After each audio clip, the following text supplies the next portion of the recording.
సాధారణ రోజులతో పోలిస్తే 3-4 రెట్లు కొన్ని ట్రావెల్స్ 5 రెట్లు అంతకంటే ఎక్కువ మొత్తం కూడా వసూలు చేస్తున్నాయి.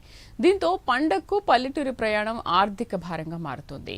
2 నెలల ముందు రైళ్లలో టికెట్ బుకింగ్ మొదలు కాక వారం 10 రోజుల్లోనే పూర్తయ్యాయి. నెలన్నరగా చాలా రైళ్లలో బుకింగ్ రిగ్రెట్ గా చూపుతోంది. ఇక హైదరాబాద్ సహా రాష్ట్రంలోని ఇతర ప్రాంతాల నుంచి ఏపీకి వెళ్లే తెలంగాణ ఆర్టీసీ బస్సుల్లో ఇప్పటికే చాలా వరకు టికెట్లు అమ్ముడుపోయాయి.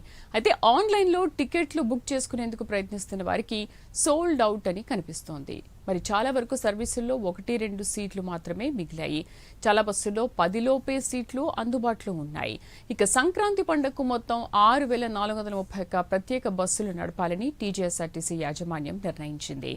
ప్రధానంగా జనవరి 9, 10, 12, 13 తేదీలో ప్రయాణికుల రద్దీ ఎక్కువగా ఉండే అవకాశం ఉంది. దీంతో ఆయా రోజుల్లో రద్దీ మేరకు ప్రత్యేక బస్సులు అందుబాటులో ఉంచేలా ఆర్టీసీ ప్లాన్ చేసింది.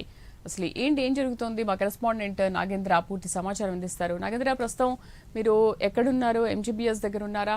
అక్కడ పరిస్థితి ఎలా ఉంది? ట్రావెల్స్ ఇంత దారుణంగా దోచుకుంటున్న టైంలో అసలు ఏంటి, ఎవరు ప్రయాణికులు ఎవరు ప్రశ్నించే సాహసం చేయట్లేదా? Thank you Sridevi. సంక్రాంతి సందర్భంగా ఒకవైపు ప్రైవేట్ ట్రావెల్స్ అన్నీ కూడా ప్రజల్ని దోపిడీ చేస్తుంటే, మరొకవైపు ఆర్టీసీ తెలంగాణ ఆర్టీసీ మాత్రం దాదాపు 6,000కు పైగా, అంటే 6,431 స్పెషల్ సర్వీసులు నడిపిస్తూ కూడా మరొకవైపు ఈ స్పెషల్ సర్వీసుల్లో కూడా దాదాపు 50% టికెట్ రేట్లను పెంచినటువంటి పరిస్థితి ఉంది. ముఖ్యంగా ఒకవైపు ప్రైవేట్ ట్రావెల్స్లో ఒక ఫ్యామిలీ ట్రావెల్ చేయాలంటే, తమ సొంత ఊర్లకు వెళ్ళాలంటే దాదాపు 1,000 రూపాయలు వెచ్చించాల్సినటువంటి అవసరం ఉంది. ఎందుకంటే దాదాపు 1,000 రూపాయలు ఉన్నటువంటి టికెట్ కాస్త ఇప్పుడు ప్రైవేట్ ట్రావెల్స్లో దాదాపు 4,000 నుంచి 5,000 రూపాయలు ఒక్కొక్క టికెట్కి వెచ్చించాల్సినటువంటి పరిస్థితి ఏర్పడింది. ప్రస్తుతం ఆర్టీసీలో మాత్రం దాదాపు మన ఆంధ్రాకి సంబంధించినటువంటి అంశంలో, ముఖ్యంగా ఆంధ్రాకి సంబంధించి దాదాపు 1,000-1,500 ఉన్నటువంటి టికెట్లకి 50% టికెట్ రేట్ పెంచుతూ కూడా ఆర్టీసీ దాదాపు 6,400 సర్వీసులు నడిపిస్తున్నటువంటి పరిస్థితి ఉంది. ఇప్పటికే హైదరాబాద్ నగరంలో ఉన్నటువంటి పట్టణ జనాభా అంతా కూడా ఇప్పటికే పల్లెలకు పయనమయ్యారు. ఇప్పటికే దాదాపు హైదరాబాద్ నగరంలో ఉన్నటువంటి సగానికి పైగా జనాభా తమ సొంత ఊర్లకు పోయినటువంటి పరిస్థితి కనిపిస్తుంది. ముఖ్యంగా చూడొచ్చు, మహాత్మా గాంధీ బస్ స్టేషన్లో ఏర్పాటు చేసిన ప్రత్యేకంగా పల్లెలకు పోయేటటువంటి పట్టణ జనాభాకు ఎవరికి ఇబ్బందులు తలెత్తకుండా ప్రత్యేకంగా ఏర్పాట్లు చేయడం జరిగింది. ముఖ్యంగా ఎక్కడికక్కడ కూడా టోల్ ఫ్రీ నెంబర్లతో పాటు అదేవిధంగా హెల్ప్కి సంబంధించినటువంటి కౌంటర్లు కూడా ఏర్పాటు చేశారు. ప్రస్తుతం ఇక్కడ చూడొచ్చు, ప్రతి ఒక్కరు కూడా తమకు సంబంధించినటువంటి బస్సు ఎప్పుడు వస్తుంది అంటూ కూడా ఇక్కడ ఉన్నటువంటి వారిని అడగడంతో పాటు ముఖ్యంగా ముందే రిజర్వేషన్ చేయించుకున్నటువంటి పరిస్థితి కూడా కనిపిస్తుంది. ప్రస్తుతం ఇక్కడ ఉన్నటువంటి మనం ఉన్నటువంటి ప్రస్తుత ప్రాంతంలో తెలంగాణకు సంబంధించినటువంటి జిల్లా సర్వీసులకు సంబంధించి ప్రస్తుతం సర్వీసులు నడుస్తున్నాయి. ఇక్కడ ఇప్పటికే ఉదయం నుంచి కూడా పెద్ద ఎత్తున మహాత్మా గాంధీ బస్ స్టేషన్ నుంచి లక్షల మంది ట్రావెల్ చేస్తున్నటువంటి పరిస్థితి అయితే కనిపిస్తుంది. ప్రస్తుతం ఇక్కడ చూడొచ్చు, ఏదైతే రాజధాని బస్సు కూడా అందుబాటులో ఉంది. ప్రతి ఒక్కరూ కూడా పల్లెలకు పయనమవుతూ కూడా ప్రతి ఒక్కరూ ఆర్టీసీ బస్సులో ప్రశాంతమైనటువంటి వాతావరణంలో తమ పల్లెలకు వెళ్తున్నటువంటి దృశ్యాలు చూడొచ్చు.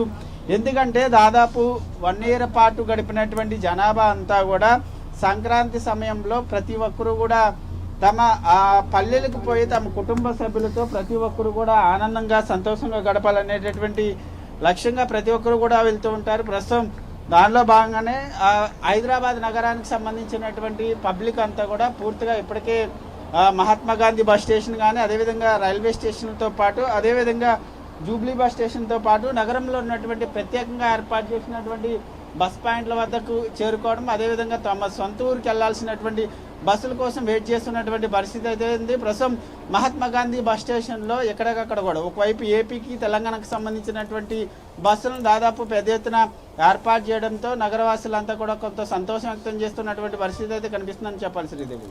అయితే నాగేంద్ర, ఫిట్నెస్ లేని బస్సుల్ని కూడా ఈ టైంలో బయటికి తీస్తున్నారని అంటున్నారు. మరి ఫిట్నెస్ లేని బస్సుల వల్ల ఎంత నష్టం వాటిల్లింది, ఎంతమంది ప్రయాణికుల్ని వాళ్ళు కోల్పోవాల్సి వచ్చింది, వాళ్ళ కుటుంబ సభ్యుల్ని కోల్పోవాల్సి వచ్చింది, మనం గత కొన్ని రోజులుగా చూస్తూనే ఉన్నాం. మరి దీనిపైన ఆర్టీసీ అసలు ఏమైనా చర్యలు తీసుకుంటుందా? అసలు ఫిట్నెస్ లేని బస్సులపైన ఏమైనా కాన్సన్ట్రేషన్ చేసిందా?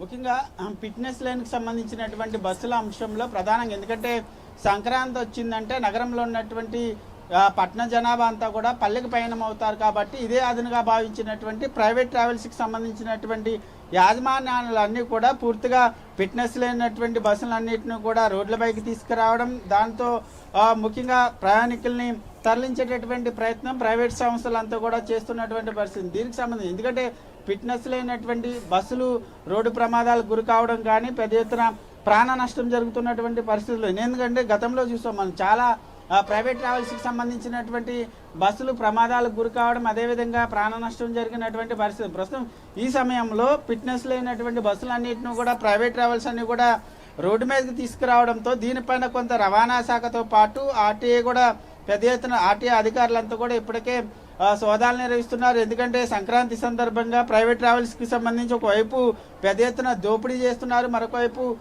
ముఖ్యంగా ఫిట్నెస్ లేనటువంటి ఆ బస్సులన్నింటిని కూడా రోడ్డు పైకి తీసుకురావడం, అదేవిధంగా వారందరికీ సంబంధించినటువంటి అంశంలో రవాణా శాఖ అధికారులు ఇప్పటికే తనిఖీలు చేస్తున్నటువంటి పరిస్థితి ఉంది. ముఖ్యంగా ఎక్కడైనా సరే ఆ ఫిట్నెస్ లేనటువంటి బస్సులు కానీ మరొకవైపు సరైనటువంటి పత్రాలు లేనటువంటి బస్సులు రోడ్లపైన తిరిగితే మాత్రం వాటిపైన కేసులు నమోదు చేయడంతో పాటు ఆ బస్సులను సీజ్ చేస్తున్నటువంటి పరిస్థితి కనిపిస్తుంది. ముఖ్యంగా ఇప్పటికే ఒకవైపు ఆర్టీసీ అధికారులు చెప్తున్నారు, ముఖ్యంగా ఇప్పటికే దాదాపు 6431 స్పెషల్ బస్సులు ఏర్పాటు చేశాం కాబట్టి ఎవరు కూడా ఎటువంటి ఇబ్బందులు తలెత్తకుండా ప్రతి ఒక్కరు కూడా తెలంగాణ గవర్నమెంట్కి సంబంధించినటువంటి ఆర్టీసీ బస్సులో ప్రయాణం సురక్షితంగా చేయాలంటూ కూడా ఇప్పటికే ఆర్టీసీ అధికారులు చెప్తున్నటువంటి నేపథ్యంలో ప్రజలంతా కూడా పెద్ద ఎత్తున మహాత్మా గాంధీ బస్ స్టేషన్కి తరలి వచ్చి వాళ్ళ సొంత ఊర్లకు పయనం అవుతున్నటువంటి పరిస్థితి అయితే కనిపిస్తుందని చెప్పాలి. రైట్ నాగేంద్ర.